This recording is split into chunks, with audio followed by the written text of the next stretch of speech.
Okay, so today I'm going to talk about how heat is transferred through different surfaces using conduction and convection. So conduction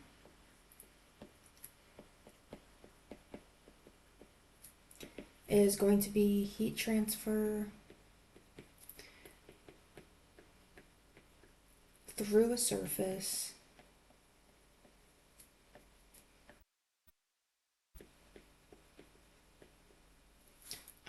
from direct contact.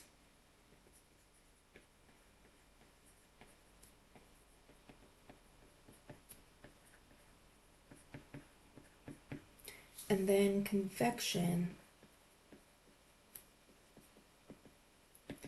is heat transfer through a fluid. And this can be gases, liquids, through a fluid, through molecular motion or convection currents.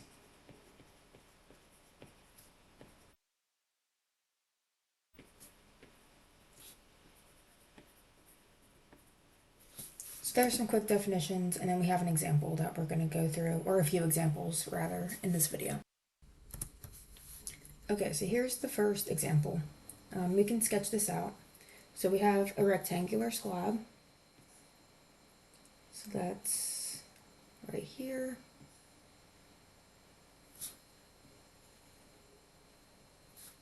And here's the other side of it.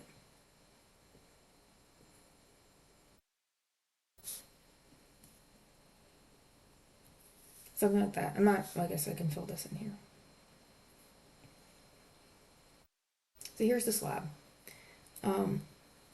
So let's say that this, on this side here, this is position at x equals 0, so the initial position, and this is some length.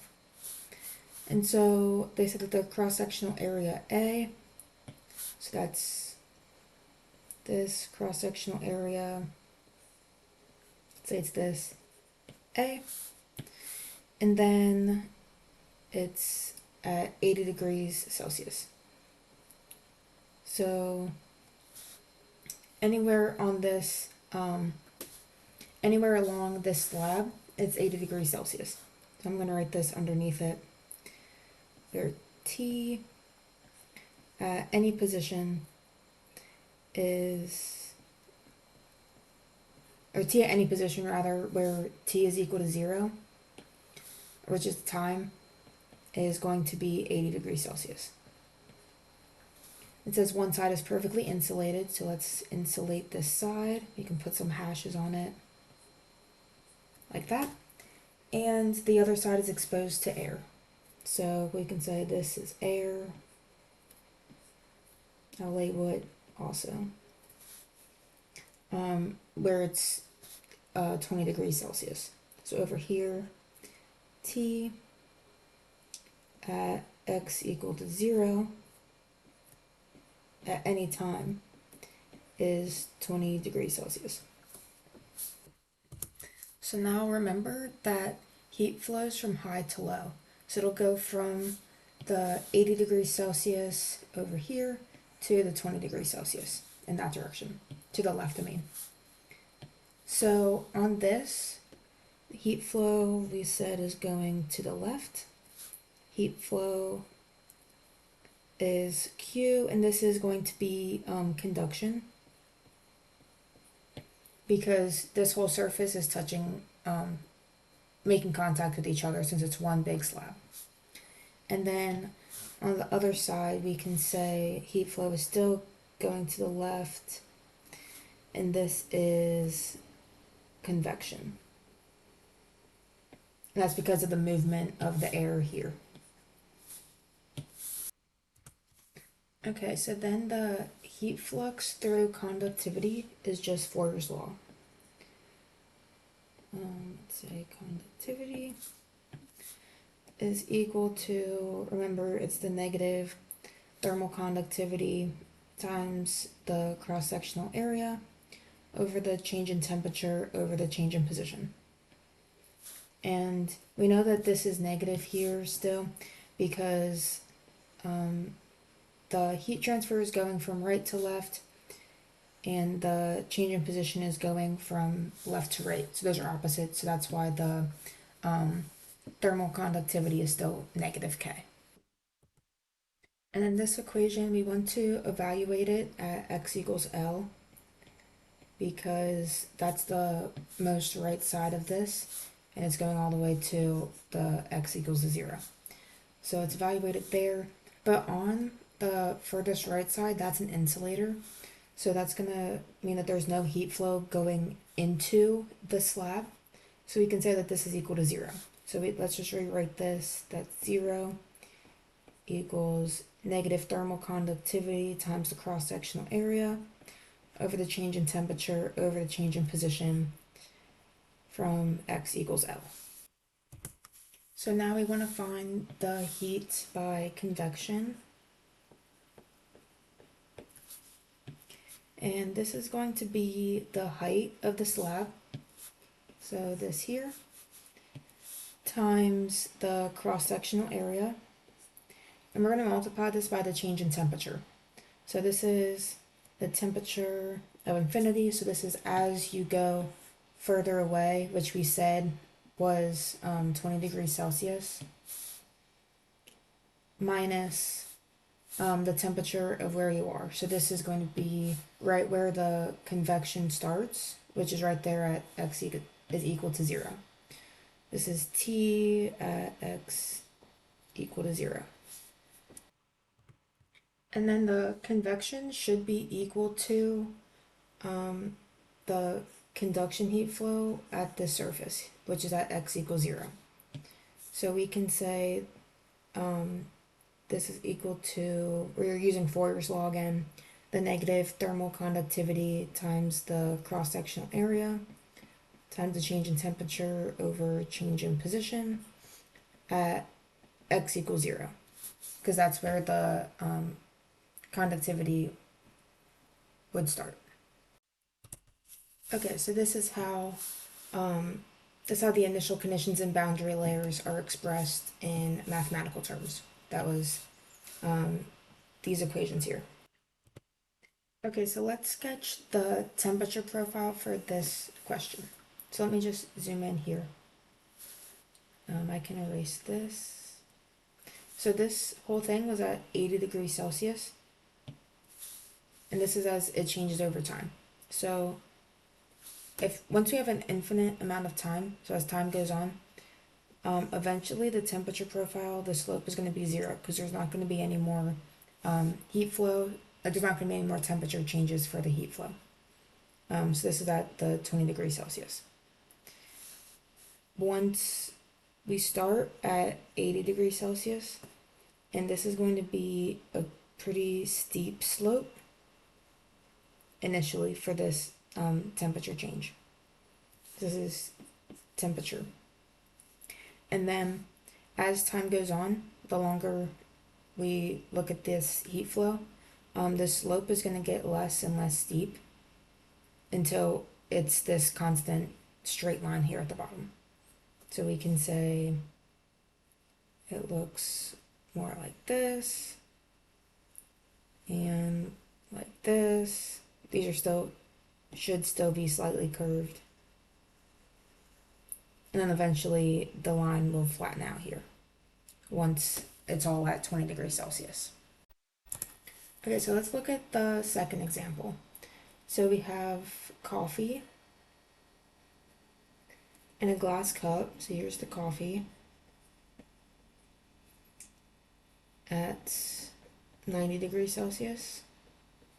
And it's in a glass cup. So let's make this be glass. And then it's covered with an insulating sleeve. So this can be the insulating sleeve. And then that is exposed to air. This is air. So it's going this way, and it's at 20 degrees Celsius. And then this is, let's just say this is the length of the insulator. and this is the length of the glass.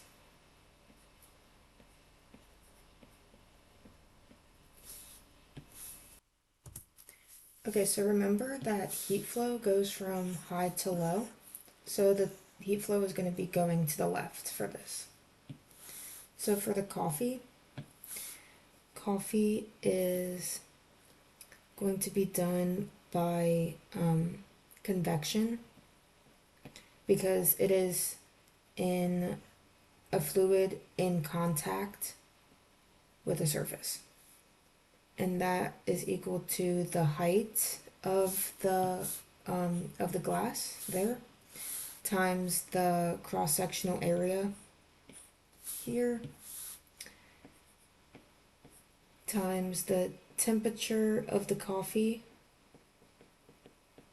which is T infinity, minus the temperature right here where it makes contact. So this can be T1 from the glass. Let's do that. Okay, I changed the colors of the temperature here, the T1, that way it matches with it making contact with the surface of the glass. So I have it in green now. But now we can move on to the heat flow through the glass. So this will be the glass to the insulator here. And this is going to be the heat flow through conduction because it's two surfaces transferring heat by making contact with each other. So this is Fourier's law. So it's negative thermal conductivity times the cross-sectional area times the change in temperature over the change in position. And this change in position, we're going to evaluate it from the length of the glass. And then this K is still negative because the, let's say X is equal to 0, so this whole length is increasing going to the right. And then we said that the temperature transfers from high to low temperature, so that's going in the opposite direction. So that's why we still have that negative right here. But let's do the heat transfer through the insulator. That's going to be, let's say it's here because we're getting colder. And this is still going to be through conduction because it's still in contact. So it'll be the same equation, same Fourier's law.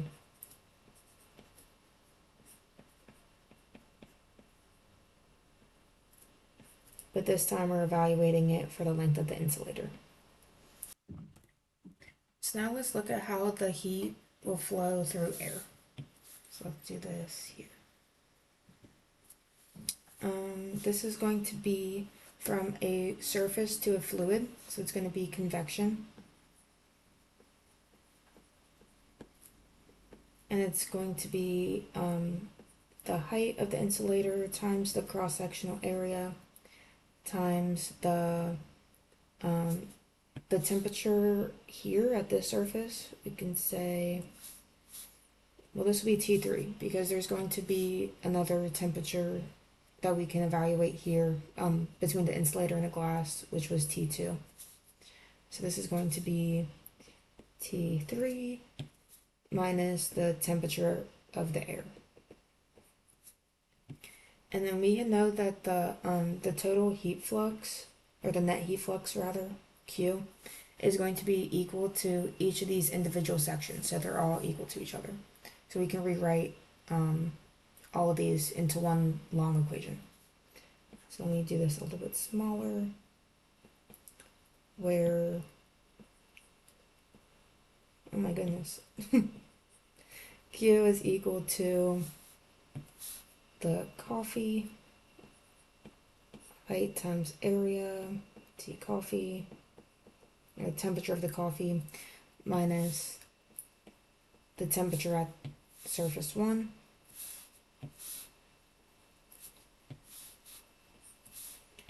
is equal to thermal conductivity of the glass times the cross-sectional area of the glass times the change in temperature between the glass is going to be the temperature where the glass and insulator make contact minus where the glass and coffee make contact. And that's going to be over the total length of the glass.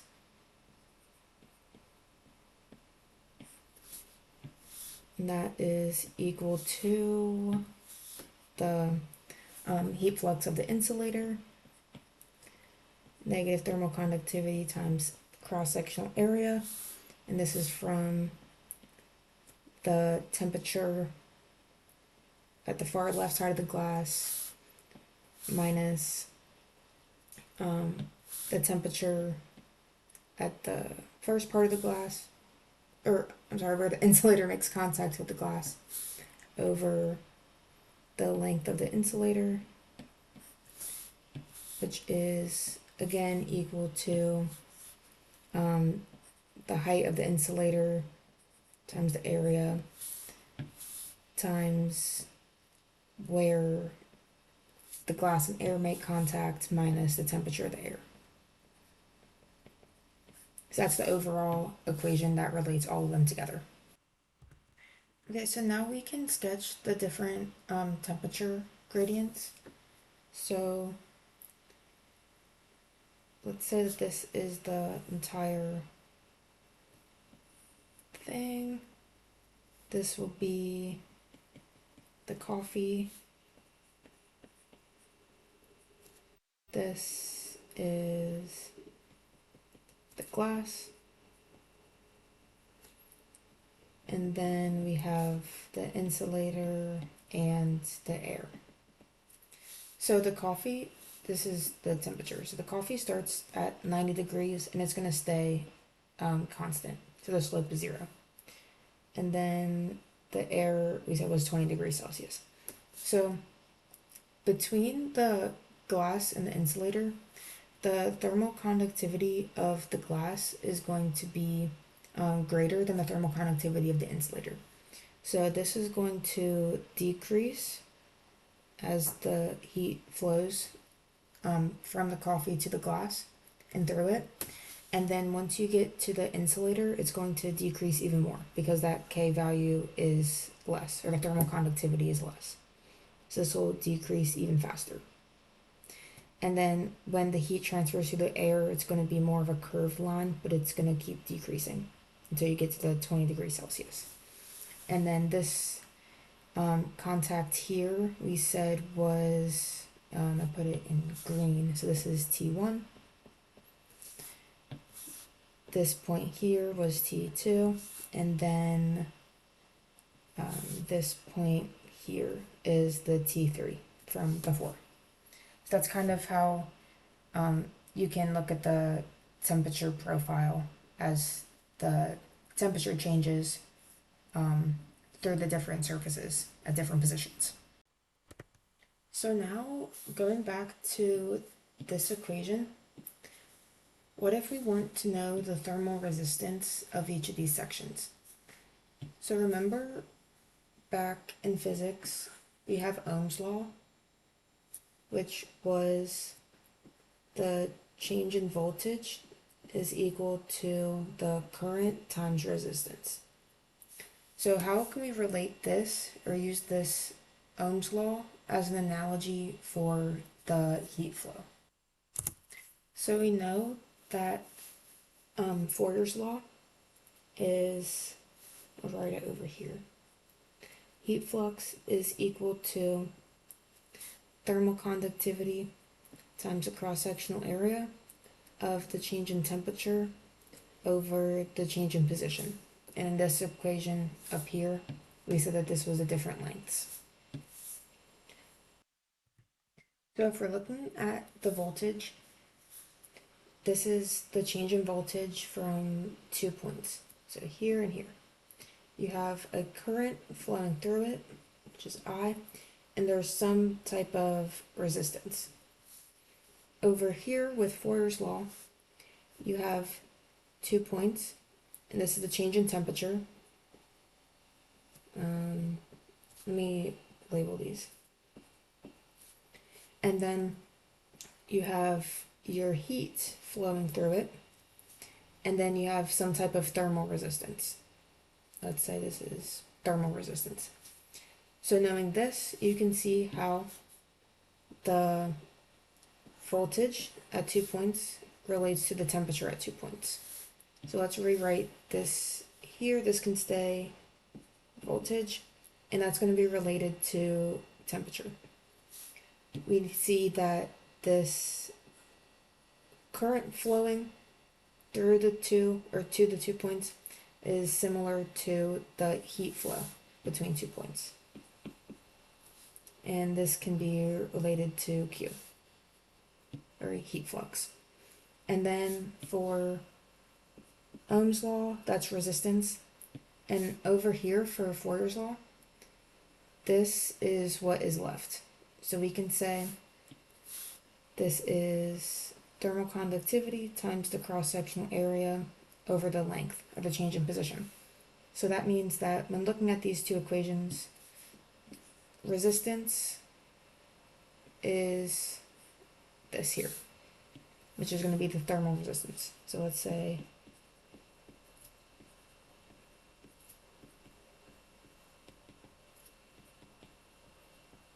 thermal resistance is equal to thermal conductivity times the cross-sectional area over the length. And then remember, we got there because of the thermal resistance analogy. And then this was Fourier's law, which is what we use for thermal conductivity. So this is the thermal resistance of conductivity.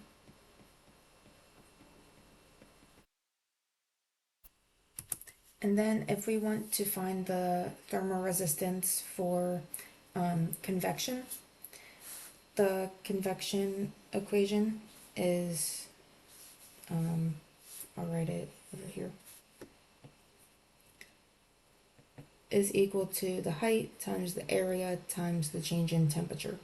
So from before, we said that Q and I were the same, or related, and we had that temperature and voltage were the same.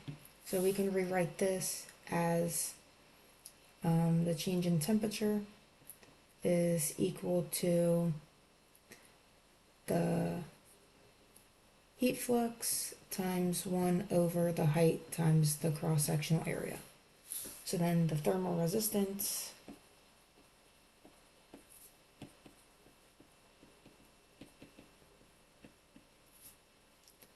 is equal to 1 over the height times area, and that is for convection.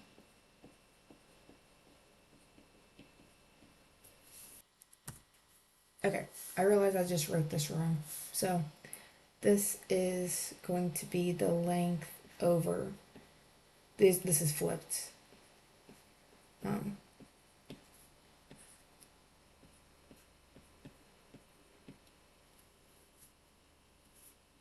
And then if we look back at this equation here, let's copy this whole thing down.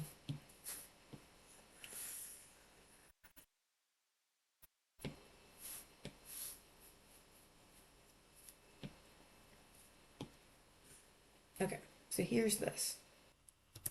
So using this equation, we want to find the total thermal resistance. So both of these equations, here and here, are equal to the change in temperature. So if we're trying to find the total thermal resistance, we need to have the total change in temperature.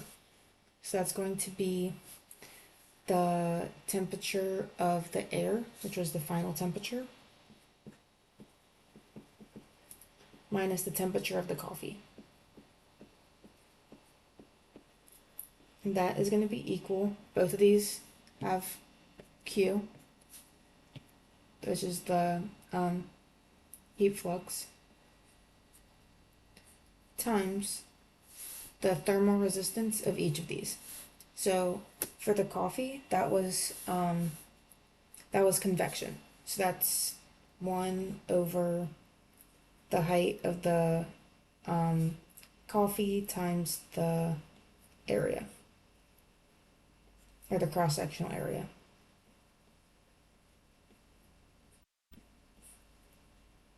Let me just do it this way.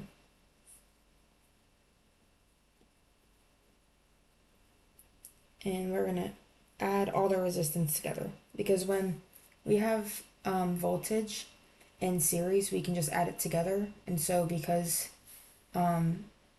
these different surfaces are in series, we can just add the resistance together as well. So then we have the thermal resistance based on conductivity of the glass. And so that's going to be the length of the glass. Or let me just do this again. Thermal conductivity times area of the glass plus the length of the insulator times thermal conductivity and area of the insulator, and then plus 1 over the height of the air times the area. This is air. So with this, we can factor out the area for all of these, because it is it's all the same cross-sectional area throughout the entire series. So when we do that, we have T air minus T coffee equals Q times 1 over the area times this whole expression here. So this was 1 over H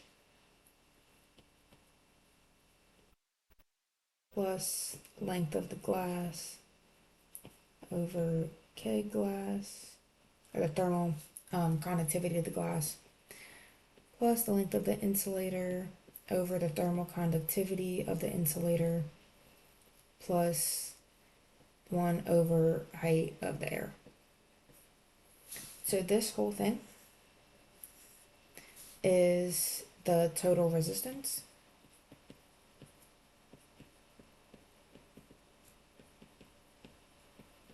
Or rather, the total thermal resistance. So we can say that the total thermal resistance, we can say this is R. So if we want this to be in terms of Q for the total heat flow, we can say that Q is equal to the reciprocal of R. So let's say that 1 over R is, we're going to use U as the variable. So this would be U times the area times the overall change in temperature and the total change in temperature, which is delta T. And this U is going to be the overall heat transfer coefficient.